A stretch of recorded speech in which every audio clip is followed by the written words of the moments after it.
ದೋಸ್ತಿ ಮನೆಯಲ್ಲಿ ಬಣ ಬಡಿದಾಟ ಬೀದಿಗೆ ಬಂದಿದೆ. ಬಿಜೆಪಿಯಲ್ಲಿ ಶಾಸಕ ಯತ್ನಾಳ್ ಟೀಮ್ ಪ್ರತ್ಯೇಕ ಸಮರ ಸಾರಿದೆ. ವಕ್ಫ್ ವಿರುದ್ಧ ಅಭಿಯಾನ 2ನೇ ದಿನಕ್ಕೆ ಕಾಲಿಟ್ಟಿದೆ. ಯತ್ನಾಳ್ ನಡೆಯನ್ನ ಖಂಡಿಸಿರುವ ವಿಜಯೇಂದ್ರ ಜನವರಿ ವೇಳೆಗೆ ಕ್ರಮ ಕೈಗೊಳ್ಳೋಕೆ ಚಿಂತನೆ ನಡೆಸಿದ್ದಾರೆ. ಮತ್ತೊಂದು ಕಡೆ ದಳ ಮನೆಯಲ್ಲಿ ಅಸಮಾಧಾನ ಭುಗಿಲೆದ್ದಿದೆ. ಅದೇನು ಅನ್ನೋದನ್ನೇ ತೋರಿಸ್ತೀವಿ ನೋಡಿ.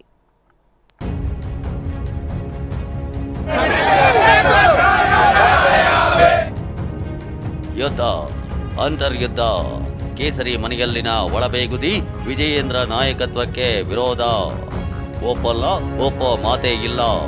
ಇದು ಬೇರೆ ಯಾರ ಅಪಸ್ವರವೂ ಅಲ್ಲ. ಸ್ವಪಕ್ಷ ಶಿಸ್ತಿನ ಪಕ್ಷ ಬಿಜೆಪಿಯಲ್ಲೇ ಕೇಳಿ ಬರ್ತಾ ಇರೋ ಅಸಮಾಧಾನದ ಧ್ವನಿ ಇದು. ವಕ್ಫ್ ವಿಚಾರದಲ್ಲಿ ಬಿಜೆಪಿ ರಾಜ್ಯಾಧ್ಯಕ್ಷರಿಗೆ ಸೆಡ್ಡು ಹೊಡೆದು ಪ್ರತ್ಯೇಕ ಸಮರ ಸಾರಿರೋ ಯತ್ನಾಳ್ ಟೀಮ್ ಮತ್ತಷ್ಟು ಹುರುಪಿನಿಂದ ಅಭಿಯಾನ ಮಾಡ್ತಿದೆ. 2ನೇ ದಿನದ ಅಭಿಯಾನ ಜೋರಾಗಿಯೇ ನಡೆಯುತ್ತಿದೆ.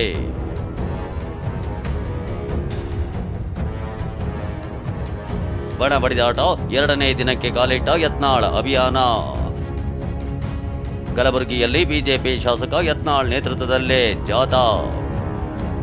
ವಕ್ಫ್ ವಿರುದ್ಧದ ಹೋರಾಟದಲ್ಲಿ ಶಾಸಕ ಯತ್ನಾಳ್ ಟೀಮ್ ಅಭಿಯಾನ 2ನೇ ದಿನಕ್ಕೆ ಕಾಲಿಟ್ಟಿದೆ. ನಿನ್ನೆ ಬೀದರ್ನಿಂದ ಆರಂಭವಾಗಿರೋ ಜನಜಾಗೃತಿ ಜಾಥಾ ಕಲಬುರಗಿಗೆ ತಲುಪಿದೆ. ಯತ್ನಾಳ್ ವಿರುದ್ಧ ಕ್ರಮಕ್ಕೆ ವಿಜಯೇಂದ್ರ ಗಂಭೀರ ಚಿಂತನೆ. ಬಿಜೆಪಿಯಲ್ಲಿ ಶಾಸಕ ಯತ್ನಾಳ್ ನಡೆಯನ್ನ ಗಂಭೀರವಾಗಿ ಪರಿಗಣಿಸಿರೋ ವಿಜಯೇಂದ್ರ ಕ್ರಮಕ್ಕೆ ಗಂಭೀರ ಚಿಂತನೆ ನಡೆಸಿದ್ದಾರೆ. ಅದೇನು ಅನ್ನೋದನ್ನೇ ಹೇಳ್ತೀವಿ ನೋಡಿ. ಹೈಕಮಾಂಡ್ ನಾಯಕರ ಜೊತೆ ಕ್ರಮದ ಬಗ್ಗೆ ಚರ್ಚಿಸೋಕೆ ಚಿಂತನೆ ನಡೆಸಿದ್ದಾರೆ. ಸಂಸತ್ ಅಧಿವೇಶನದ ವೇಳೆಗೆ ದೆಹಲಿಗೆ ತೆರಳೋಕೆ ಪ್ಲಾನ್ ಮಾಡಿದ್ದಾರಂತೆ. ಡಿಸೆಂಬರ್ 7ರಂದು ಬಿಜೆಪಿ ರಾಜ್ಯ ಕೋರ್ ಕಮಿಟಿ ಸಭೆ ನಡೆಯಲಿದೆ. ಸಭೆಯಲ್ಲಿ ಕ್ರಮದ ಬಗ್ಗೆ ಪ್ರಸ್ತಾಪ ಮಾಡೋಕೆ ವಿಜಯೇಂದ್ರ ನಿರ್ಧಾರ ಮಾಡಿದ್ದಾರೆ. ಎಲ್ಲವೂ ಅಂದುಕೊಂಡಂತೆ ನಡೆದರೆ ಜನವರಿ ವೇಳೆಗೆ ಯತ್ನಾಳ್ ವಿರುದ್ಧ ಕ್ರಮ ಆಗೋ ಸಾಧ್ಯತೆ ಇದೆ. ನಿನ್ನೆಯಷ್ಟೇ ಪ್ರತಿಭಟನೆಯಲ್ಲಿ ಯಡಿಯೂರಪ್ಪ ವಿರುದ್ಧ ಯತ್ನಾಳ್ ವಾಗ್ದಾಳಿ ನಡೆಸಿದ್ರು. ಇದಕ್ಕೆ ಕೌಂಟರ್ ಕೊಟ್ಟ ಬಿಎಸ್ವೈ ನಿಮಗಿದು ಶೋಭೆ ತರೋದಿಲ್ಲ, ಪ್ರತ್ಯೇಕ ಹೋರಾಟ ಕೈಬಿಡಿ ಅಂತ ಎಚ್ಚರಿಕೆ ಕೊಟ್ಟರು. ನೋಡ್ರಿ, ಇವತ್ತು ನಾವು ಯಾರನ್ನೂ ಸಮರ್ಥನೆ ಮಾಡಕ್ ಬಂದಿಲ್ಲ. ಯಡಿಯೂರಪ್ಪ ಆದಾಗೆ ಆಗೈತಿ, ಬೊಮ್ಮಾಯಿ ಅವರು ಇದ್ದಾಗ ಆಗೈತಿ. ಅದೇನು ಯಡಿಯೂರಪ್ಪ ಬೊಮ್ಮಾಯಿ ನಮಗ್ ಬೇಕಾಗಿಲ್ಲ. ನಾವು ಬಂದಿದ್ದು ಈ ರಾಜ್ಯದ ರೈತರ ಮಠ ಮಂದಿರಗಳ ಸರ್ಕಾರ ಜಮೀನು ಅವ್ರವ್ರಿಗೆ ಇರಬೇಕು ಅನ್ನುವಂತ ಹೋರಾಟಕ್ಕೆ ಬಂದಿದ್ದೀವಿ. ನಾವ್ ಯಾರ್ದು ಮುಲಾಜ್ನಾಗ ಅದನ್ನ ಸಮರ್ಥನೆ ಮಾಡಿಲ್ಲ. ಅವ್ರು ಹಂಗಾಯ್ತು ಹಿಂಗಾಯ್ತು ಕತ್ತಿ ಹೊಡಿಲಕ್ ಬಂದಿಲ್ಲ. ಯತ್ನಾಳ್ ಅವ್ರ ಟೀಮ್ ಬಂದೈತಿ ಇವತ್ತು. ಅದಕ್ಕೇನು ಅವ್ವ ಅಪ್ಪ ಇಲ್ಲ ಅಂತಾರೆ ಯಾರು ಅಂತಂದ್ರು. ನಾವೆಲ್ಲ ಇಲ್ಲಿ ಏನ್ ಕೂತೀವಲ್ಲ, ನಮ್ಮ ಅವ್ವ ನಮ್ಮ ಅಪ್ಪ ಗಟ್ಟಿ ಅಪ್ಪ ಅವ್ವ. ದಿನ ಒಂದು ಪಾರ್ಟಿಗೆ ಹೋಗ್ಕೊಂಡು ಅಪ್ಪಾಜಿ ಅನ್ನೋ ಮಕ್ಕಳು ನಾವಲ್ಲ. ಹೋಗಿ ಯಾರ್ದಾರ ಕಾಲು ಮುಗಿ ಮಕ್ಕಳು ನಾವಲ್ಲ. ಇವತ್ತು ಬಸವನಗೌಡ ಪಾಟೀಲ್, ಯತ್ನಾಳ್ ಇವರೆಲ್ಲರೂ ಸಹ ಹೋರಾಟ ಮಾಡೋದನ್ನು ಕೈ ಬಿಟ್ಟು ನಮ್ಮ ಜೊತೆಗೆ ಒಟ್ಟಾಗಿ ಸೇರಿ ಕೆಲಸ ಮಾಡಿ ಅಂತ ವಿಜಯೇಂದ್ರ ಅವರು ರಾಜ್ಯದ ಅಧ್ಯಕ್ಷರಿಗೆ ವಿನಂತಿ ಮಾಡಿಕೊಂಡ್ರು. ಆದರೂ ಸಹ ಅವರು ಸ್ವಪ್ರತಿಷ್ಠೆಯಿಂದ ಇದೆಲ್ಲ ಮಾಡ್ತಿರುವಂಥದ್ದು ಅವ್ರಿಗೆ ಶೋಭೆ ತರುವಂಥದ್ದಲ್ಲ. ಈಗಲಾದರೂ ಅವರು ಜಾಗೃತರಾಗಿ ಬಂದು ಎಲ್ಲರೂ ಒಟ್ಟಾಗಿ ಸೇರಿ ಪಕ್ಷವನ್ನು ಬಲಪಡಿಸೋದಕ್ಕೆ ಅವರೆಲ್ಲರೂ ಸಹಕಾರ ಕೊಡಬೇಕು ಅಂತ ನಾವು ವಿನಂತಿ. ಬರಲ್ಲ ಅಂತಿದ್ದಾರೆ ಸರ್ ಅವರು. ಇಲ್ಲ, ನಮ್ಮ ಡ್ಯೂಟಿ ನಾವು ಮಾಡ್ತೀವಪ್ಪ. ಉಳಿದಂಥದ್ದು ಅವ್ರಿಗೆ ಬಿಟ್ಟದ್ದು ಕೇಂದ್ರದ ನಾಯಕರಿಗೆ ಬಿಟ್ಟು. ವರಿಷ್ಠ ಗಮನಕ್ಕೆ ತರ್ತೀರಾ ಸರ್? ಅಲ್ಲ, ವರಿಷ್ಠ ಗಮನಕ್ಕೆ ಎಲ್ಲ ಗೊತ್ತಿರುತ್ತೆ, ನೋಡೋಣ ಏನು ಮಾಡ್ತಾರೆ. ಇನ್ನು ಬಿಜೆಪಿಯಲ್ಲಿನ ಬಣ ಬಡಿದಾಟಕ್ಕೆ ಸಚಿವ ಪ್ರಿಯಾಂಕ್ ಖರ್ಗೆ ಲೇವಡಿ ಮಾಡಿದ್ರು. ಒಂದು ಬಣ ಮನೆಯಲ್ಲಿ ಕೂತಿದೆ, ಇನ್ನೊಂದು ಬಣ ಪ್ರತಿಭಟನೆ ಮಾಡ್ತಿದೆ ಅಂದ್ರು. ಮಾಡಲಿ ಇವರೇ, ನಾನು ಅವತ್ತೇ ಹೇಳಿದ್ದೀನಲ್ಲ, ಎಷ್ಟು ನೀವು ಬೀದರಿಂದ ಚಾಮರಾಜನಗರ ತನಕ ಒಂದು ಬಣ ಹೊರಟಿದೆ, ಇನ್ನೊಂದು ಬಣ ಮನೇಲಿ ಕೂತಿದೆ. ಅದು ಯಾವ ಬಣ ಹೊರಟಿದೆ ಏನಿದೆ ಅದು ರಿಯಲ್ ಬಿಜೆಪಿ ಅಂತ ಇದು ಗೊತ್ತಿಲ್ಲ. ಅದಕ್ಕೆ ಏನು BJP ಲಾಂಛನ ಅಂತೂ ಹಾಕ್ಕೊಂಡಿದ್ದಾರೆ, ಸಿಂಬಲ್ ಹಾಕ್ಕೊಂಡಿದ್ದಾರೆ. ವಿಜಯೇಂದ್ರ ಅವ್ರ ಫೋಟೋ ಇಲ್ಲ, ನಾರಾಯಣ ಸ್ವಾಮಿ ಚೆಲುವಾದಿದವ್ರಿಲ್ಲ, ಅಶೋಕ್ ಅಣ್ಣಂದಿಲ್ಲ. ಅದು BJPನಾ? ಇವ್ರು ಸ್ಪಷ್ಟೀಕರಣ ಕೊಡಬೇಕಲ್ಲ. ಇವರು ಬೀದಿನಲ್ಲನ ಹೋರಾಡಲಿ, ಬಟ್ಟೆನ ಹಾರ್ಕೊಡ್ಲಿ, ಗಂಟ್ಲನ ಕೂಕೊಂಡು ಚೀರಾಡಲಿ, ಏನು ಫರಕ್ ಬೀಳಲ್ಲ. ದಳ ಮನೆಯಲ್ಲಿ ಜೋರಾಯಿತು ಬಣ ಬಡಿದಾಟ. ಕೇವಲ ಬಿಜೆಪಿ ಮಾತ್ರ ಅಲ್ಲ, ಜೆಡಿಎಸ್ನಲ್ಲೂ ಬಣ ಬಡಿದಾಟ ಜೋರಾಗಿದೆ.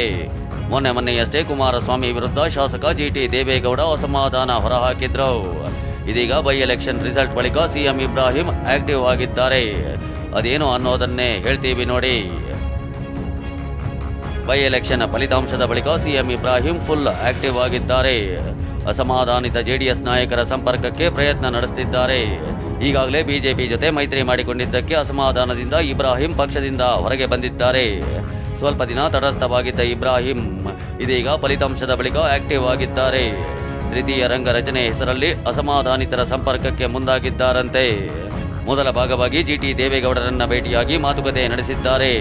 ಈ ಮೂಲಕ ಅಸಮಾಧಾನಿತರನ್ನ ಒಗ್ಗೂಡಿಸಿ ಸಡ್ಡು ಹೊಡೆಯೋಕೆ ಪ್ಲಾನ್ ಮಾಡಿದ್ದಾರೆ. ನಾನು ಇವತ್ತು JDS ಅಧ್ಯಕ್ಷ ನಾನೇ. ಹೌದು, I was there as a leader. Today also I am there, tomorrow also there. ಎಲ್ಲಿಗೆ ಪ್ರಯಾಣ ಇಲ್ಲ, ನಮ್ಮ ಮನೆ ನಮ್ಮ ಶಕ್ತಿ ನಾವು ನಿಲ್ತೀವಿ. ಯಾರು ಇಲ್ಲ JDS ಬಿಡ್ತೀವಿ ಅಂತ ನಾವೇನು ಹೇಳಿಲ್ವಲ್ಲ. JDS ನಮ್ದು, ಅದನ್ನ JDS ನಾವು ಸ್ಟ್ರಾಂಗ್ ಮಾಡ್ತೀವಿ. ಹೌದೌದೌದು.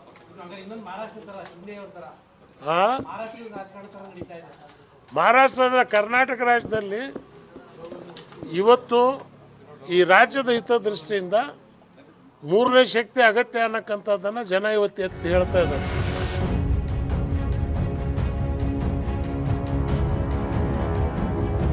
ಮೊನ್ನೆಯಷ್ಟೇ ಕುಮಾರಸ್ವಾಮಿ ವಿರುದ್ಧ ಜಿಟಿ ದೇವೇಗೌಡ ಅಸಮಾಧಾನಗೊಂಡಿದ್ರು. ಇದಕ್ಕೆ ಜೆಡಿಎಸ್ ಮಾಜಿ ಶಾಸಕ ಸಾರಾ ಮಹೇಶ್ ಮಾತನಾಡಿ, ಕೈ ಮುಗಿದು ಕೇಳಿಕೊಳ್ತೀನಿ, ನಾವು ತಪ್ಪು ಮಾಡಿದ್ರೆ ಪಕ್ಷದ ವೇದಿಕೆಯಲ್ಲಿ ಕಪಾಳಕ್ಕೆ ಹೊಡೆಯಿರಿ, ಇಲ್ಲ ಸಲ್ಲದ ಆರೋಪ ಮಾಡಬೇಡಿ ಅಂದ್ರು. ನಾನಿದ್ರೆ ಮಾತ್ರ, ಜನತಾದಳದ ಕಾರ್ಯಕರ್ತಿದ್ರೆ ಮಾತ್ರ ನನ್ನ ಶಕ್ತಿ, ಇಲ್ಲದೆ ಇದ್ರೆ ನಾನು ಝೀರೋ.